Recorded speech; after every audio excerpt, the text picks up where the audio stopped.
Good morning and welcome back to the shop.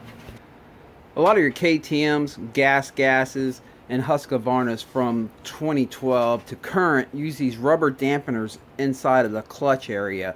They're supposed to kind of dampen the vibration, but they can get old after a while and start clanking and clacking and almost sound like a knock or a tap. So that's what we're going to be addressing in this video. I'm first going to start this one up right here. It's a 2020 KTM 450 SXF Factory Edition. Gonna start it up and let you hear it. Now I will say it was clanking louder earlier. I already pulled the clutch apart to inspect it and pulled the rubber pieces out and put them back in for the time being, just so the bike was functionable. But when I did that, it actually kind of made it a little bit quieter just by rearranging them a little bit. But it still makes the sound lightly. So I'm gonna be able to start it up for you and let you hear it now.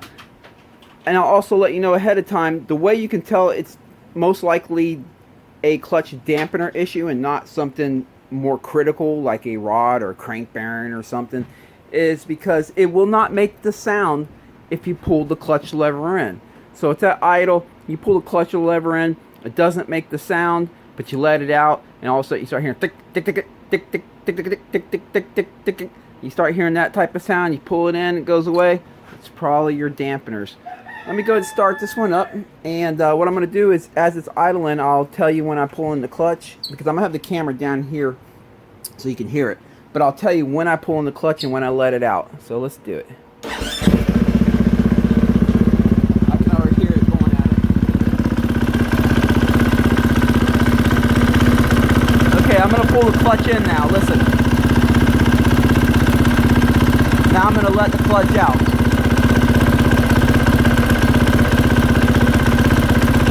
Now I'm going to pull the clutch in. Now I'm going to let the clutch out. Now I'm going to pull the clutch in. And now I'm going to let the clutch out. Or you can do it from up here too, maybe get a better idea. Hear it?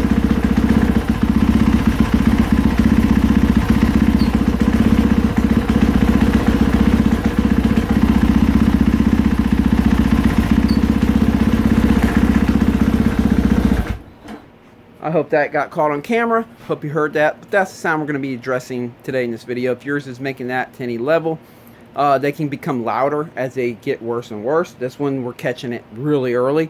It's just starting to do it. So let's dig in. The parts we have here are these little rubber dampeners right here. 6 of them to be exact. There's the part number. Now again, verify that your bike has these. Go to the part schematic wherever you order your parts. Go into the clutch section. Make sure that your bike is equipped with these before you just buy them.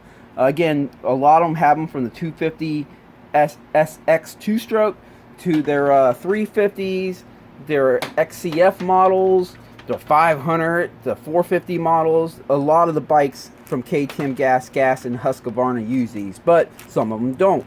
So make sure you verify that your bike does incorporate these before you just rush out and buy them.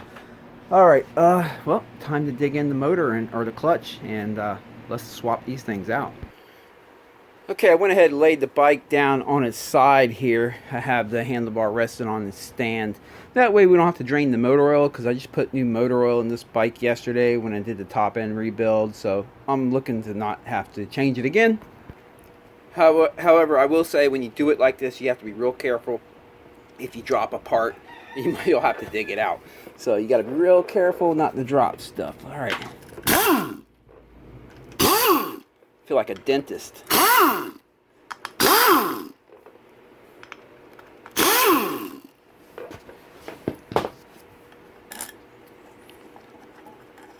Get up in here. I'm just gonna leave that spring on there because once I loosen up this cover, I'll be able to pop that. Oh, that thing's a long one, huh?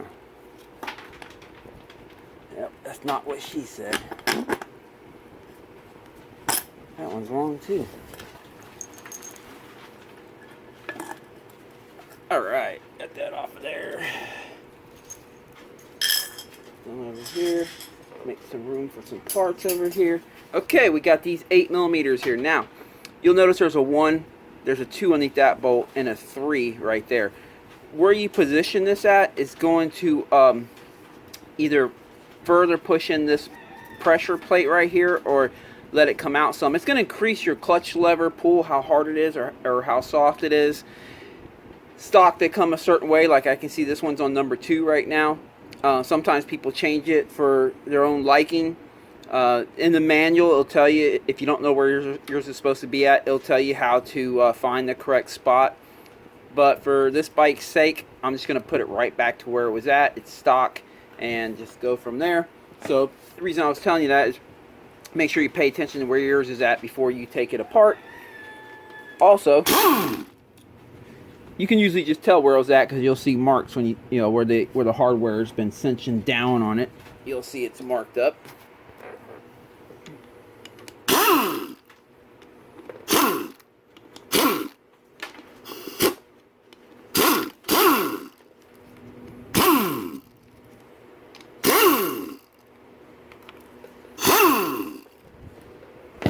Okay, just gonna pop this up off here, slide this on off of here. Again, I'm trying to be real careful not to drop any of the little parts. Some of these bikes, this ring can come out of the groove, so I'm staying there pretty good. This one looks like it's staying in there pretty good. So now when we lift this up, there's little roll pins up in here. I want to be careful that one doesn't stick to this hub and fall down in the motor. If it does, we're going to get it out, don't worry. But okay, you got this piece right here. It can just fall out on its own too, but that's in there. Oh, by the way, one of the steel plates, the top steel plate, stuck to this. We'll walk through putting all that back together. Okay, first thing I'm going to do before they get lost, because we are doing this on the side, is I'm going to pull these little metal roll pins out. Otherwise, if I start yanking the clutches out, one will fall out on its own at some point, fall up in the motor, and then I'm going to have to remove the whole clutch basket to fish it out, and I don't want to do that today. There we go. Got all the roll pins. Alright, I guess I'll leave the plates in for now because I'm just going to pull this all out. It'll yank the plates up for me. Let me go ahead and loosen that up. Let me get a hammer. Okay, got a little punch so I can knock these locking tabs over.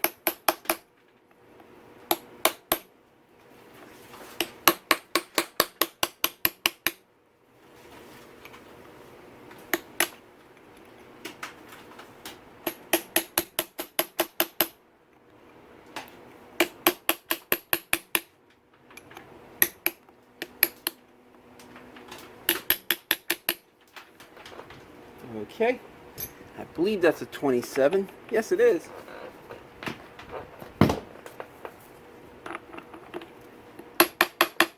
That's going to knock the locking tabs down just a little more for me. I only try to bend them down as far as I need to so I can reuse this one.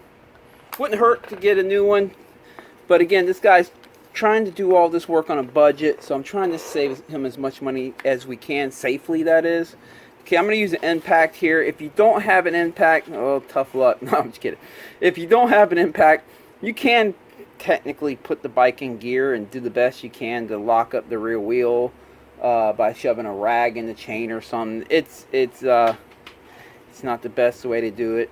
They do sell tools that allow you to grab the clutch that keeps it from spinning, and that works too. But honestly, even a cheap, let me show you. Here, I'll show you. Even a cheap Harbor Freight little cordless impact. I paid 59 bucks for this one. Let's see. Let's see if it can knock it off. Yes, it did. So there you go. You don't have to buy a real expensive impact. You can use a cheaper cordless one like that, and obviously the cheaper ones like this probably aren't going to have as long of a lifespan, you know, as some of your more expensive ones, but just save it for stuff that you really need it for and you'll be fine. Alright, we got to remove this washer here. Now there's a push rod in the middle here, but we're going to leave that in there. There's really no reason to pull that out. Okay, I should just be able to grab this and yank it all out with the clutch plates and everything. Now be careful, there's a washer. Heard it? You heard that washer?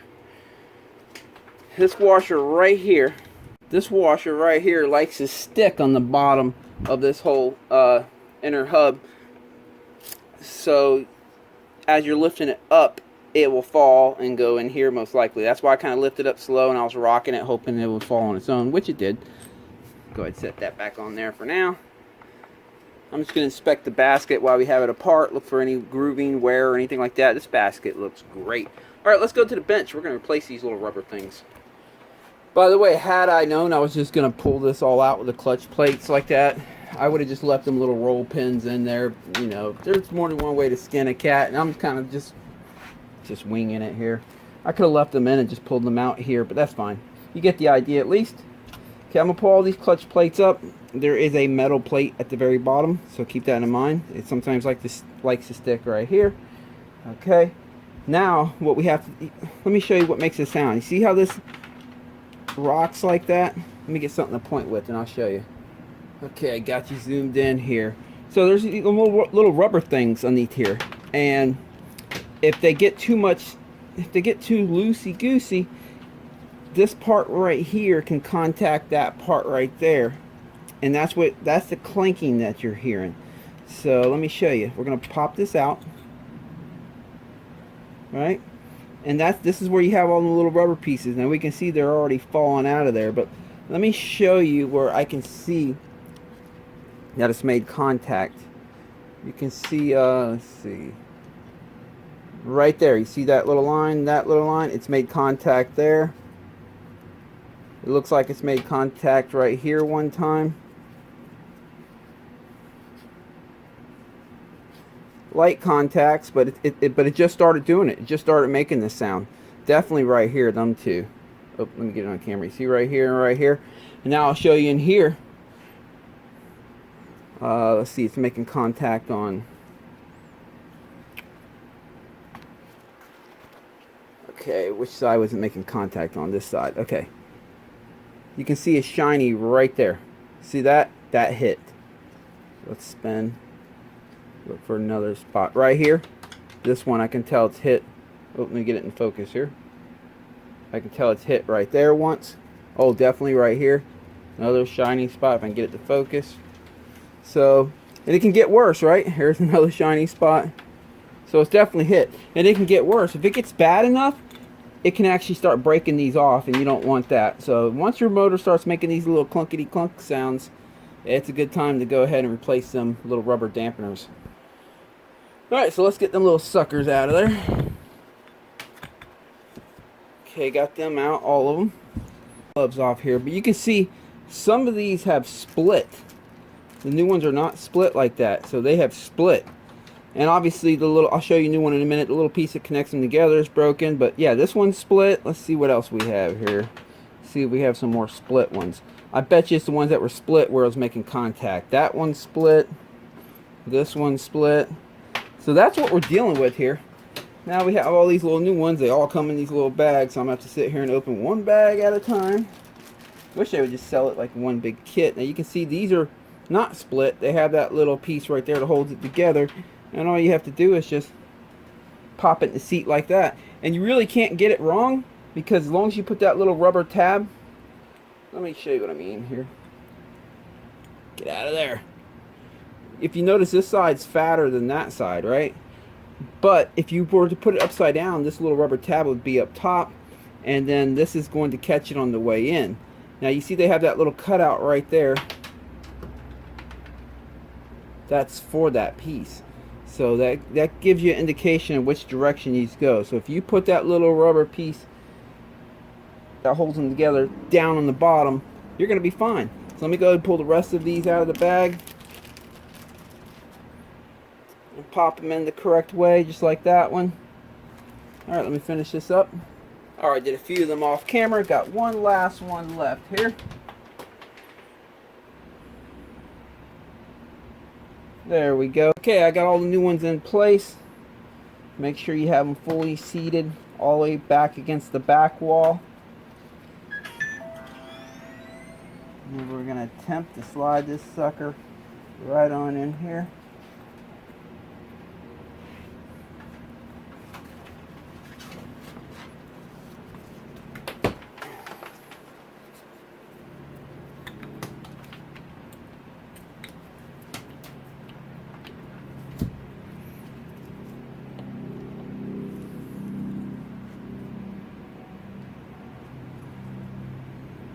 It can be tough sometimes to get it lined up and perfectly in there.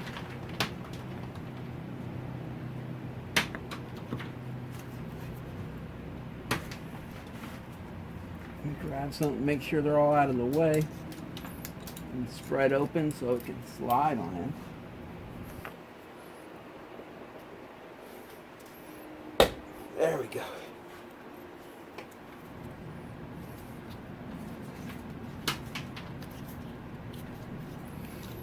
I have to get it to go in there a little bit deeper, further.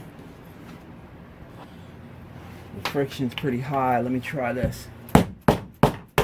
There we go. Dropped right on in there. All right, because you want to make sure that this part right here is flush with that. Yeah, I'm pointing with something here. This part right here is flush with that. They're about equal. That's how far you need to press that in. With tapping with the hammer, that allowed me to get it in there. But you'll see now, there's like zero play in that little inner hub there, where before there was a ton. So this is going to be a nice, tight, quiet clutch now. Let's go ahead and install it back on the bike.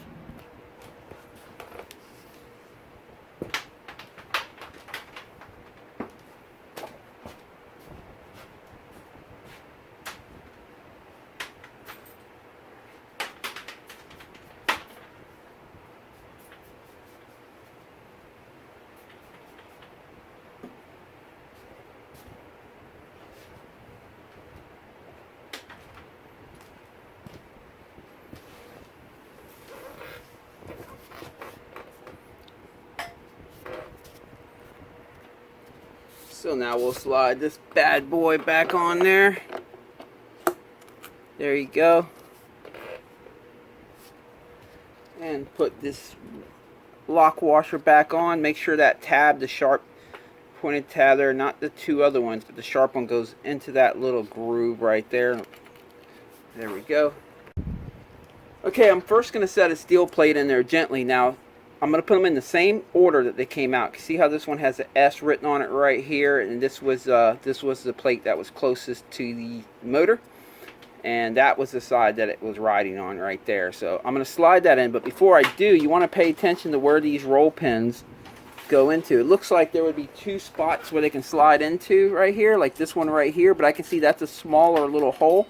Then we get the bigger one right here, the bigger hole. It's going to be the one with the bigger hole on this bike. So when I put this steel clutch plate in, I'm going to try to put that part right there lined up with it, because we're going to start dropping some roll pins here.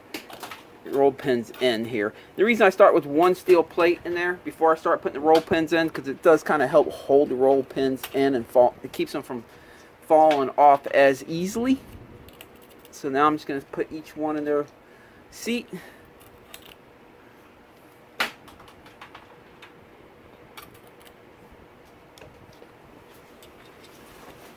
But like I said, you want to put the clutch plates in the exact same arrangement that they came out. I probably should have mentioned that when I was taking it apart, but you know. Okay, here we go. After the first steel, you go to the next one. It's a fiber. From here, it's steel fiber, steel fiber, steel fiber. And you're gonna, in the clutch basket here, there's one side that there's one little groove here that it kind of V's inward. It's not that one. It's the one that's perfectly squared. That's the one that you slide these into. So that it will go all the way to the bottom. There we go. And then the next one will be the steel.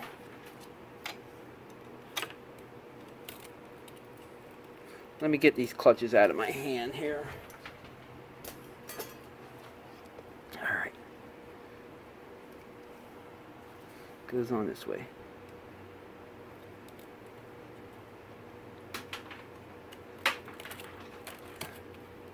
There we go. Next one will be a fiber. Same thing. It goes in the groove that's squared out. And the next one's a steel.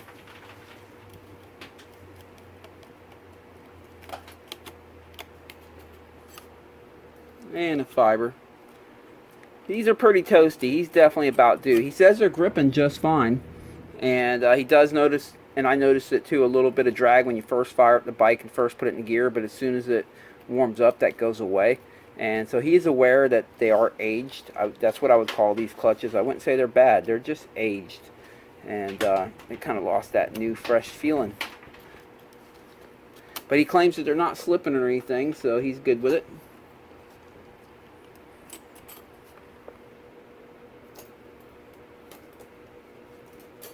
They're definitely pretty dark and toasty though. And maybe, yeah. Bike has 130 hours on it, by the way. Okay, the last one was a steel. Next one's a fiber. Another steel.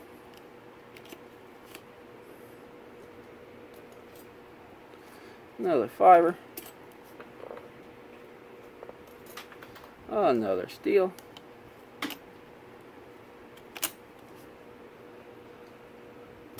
Another fiber. The reason I did this right here, I just wanted to make sure this inner hub can turn separately from the outer basket. That lets me know that the washer is in there good and there's no binding. You don't have to do that, but it's just something I like to do as I'm working on them. Alright. And then another fiber.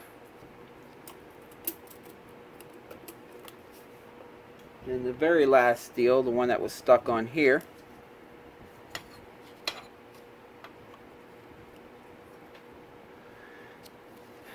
Take this off right here.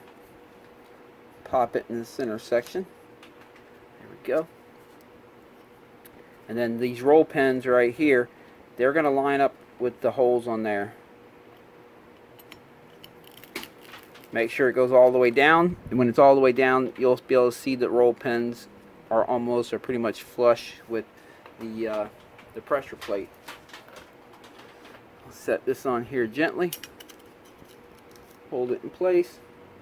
Now, remember I was pointing out that you have different settings. Actually, move this out of the way. You have different settings on this thing, the 1, 2, and 3.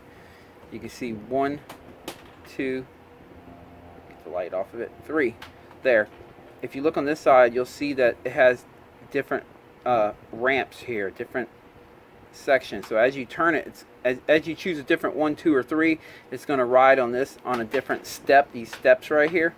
And that's going to either raise or lower this, which will raise or lower the amount of pressure on the pressure plate. So that's what that does. I'm just going to put this right back to where it was, stock. And it's easy to tell, again, like I pointed out, because I can see where the screws are screwed into it.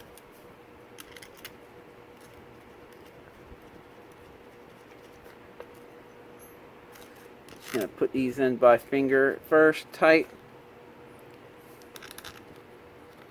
Now on these, you don't have to use Loctite because the spring pressure actually does a really good job at holding them in place. It holds them from vibrating out. So we're just going to tighten them down by hand, and that'll be good. Alright, I'm going to use this cordless cordless drill here just to do the twisting for me.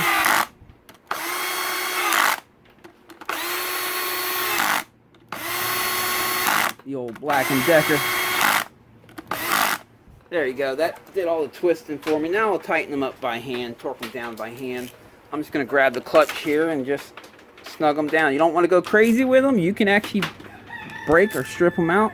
You just snug them down pretty good. Bottom them out and just snug up against that wall nice and good, and you're good.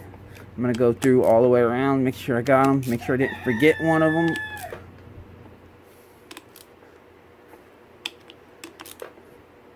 It's looking good. Alright. We can put the cover back on now. We're going to fire her up in a second and see how quiet she sounds. Go ahead and take this spring here. Pop that back on the brake lever. There we go. Now, we're supposed to put a little rubber O-ring gasket in this groove right here, but it's stuck to the cover here, and I'm not gonna pull it off. It's already stuck right where it's supposed to be. So I'm gonna see if I can get lucky, see if it'll stay there. But normally you'd put it in that groove and then put this cover on. I'm gonna hook the spring up now. Oh man, it came off the brake. Let me take care of that. Alright, let's try this again. There we go. The spring's on there.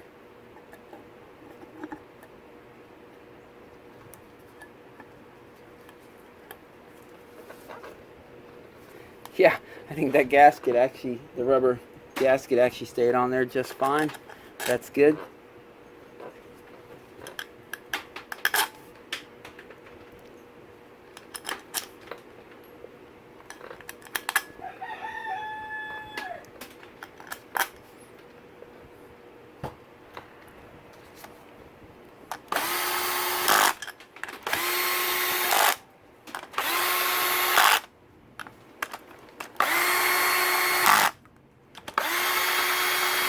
There we go. Then I'll tighten these down by hand. Same thing. Don't want to over tighten them. They are pretty easy to strip out. I like to use a quarter drive ratchet and I choke up on it like that. So it makes it really difficult for me to over tighten them and strip them out. Just bottom them out and snug them up pretty good. That's all you got to do. I'm going to make one more round here. Make sure I got them all good. Yes, I do. Alright, let's set the bike up, start it up, and see how she sounds. Okay, time to fire up. Now this time, when I pull the clutch in, you will hear it get a little bit quieter. And when I let the clutch out, you'll hear it get a little bit louder. But you're not going to hear the clunks, the taps, and the clunks, and the tick, tick, tick, tick, tick. The reason it gets louder when you let the clutch out is because at that point the whole transmission is spinning with the motor idling. When you pull the clutch in, it allows all that stuff to settle down, and so you're not going to hear that stuff moving with the motor. That's really all we're going to be hearing here, but you're not going to hear them clunks and taps and stuff that we were hearing before. So let's do it.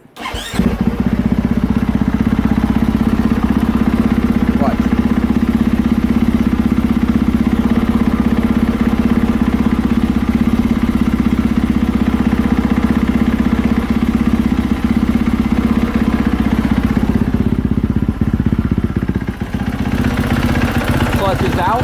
I'm going to pull the clutch lever in. Now I'm going to let the clutch lever out. Now I'm going to pull the clutch lever in. I'm going to let it out.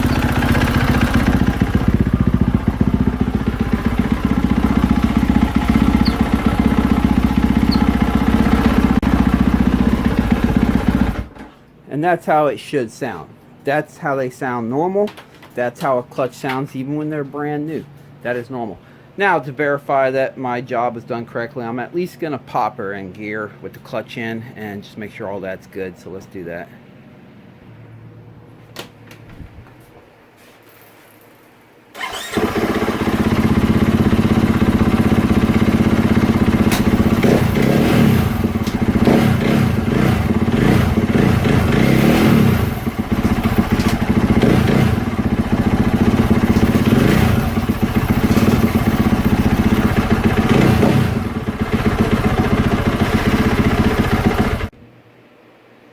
Well, everything turned out well. She sounds much better, so there you go. Out with the old, in with the new, and she's good to go. Thanks for watching, guys. I hope you guys have a great weekend of riding. This weekend I'm going to be riding Dade City Motocross on Sunday, the extended track. Hope to see you guys out there, but if not, I hope you guys have a good weekend of riding somewhere. Catch you next time.